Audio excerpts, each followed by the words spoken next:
In the heart of Africa, where the grasslands meet the sky, lived a family of early hominins. Life was tough. The sun beat down mercilessly, and finding food was a daily struggle. But they had each other, and that's what mattered most. One day, a young female hominin named Umo woke up feeling unwell. A sharp pain pierced her abdomen. She had never felt anything like it before. Her mother, knowing it was a sign of labor, helped Umo walk to a nearby cave. It was their tradition to give birth in the cave. This little one was her legacy, her blood, her flesh, her bone.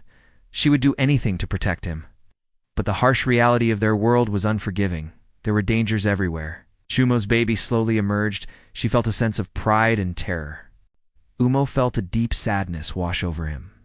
And as the sun set over the African plains, they knew that they were not just surviving, they were thriving in the face of adversity. Here, beneath the watchful gaze of the African moon, do you know how old the oldest person who ever lived was? Let me tell you. A drama unfolds, a tale of survival, courage, and the circle of life and death.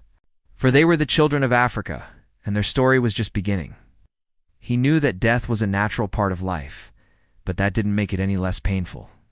Their neighbor, the leopard, was a skilled hunter with a taste for human flesh.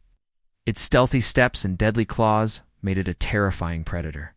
Then there were the hyenas, scavengers that prowled the night, their laughter echoing ominously in the darkness. The baby grew stronger, and soon it was time for him to join the tribe. As he took his first tentative steps, Umo's heart swelled with love. He was so small and vulnerable, yet so full of potential. And lurking in the shadows was the giant, the king of the jungle, whose roar could shake the very foundations of their world. He had gone out to gather food when a rival tribe attacked.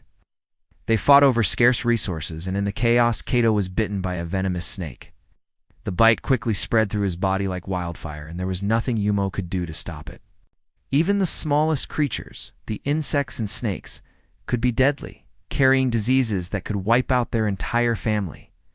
Yet despite these dangers, life went on. But the world wasn't all sunshine and rainbows. Just ask Umo's brother Kito, as Kito lay dying. He looked up at the stars and whispered his last breath, "I am one with the spirits now." In the coming days, the family would gather around the cave and tell stories of Kito, keeping his memory alive.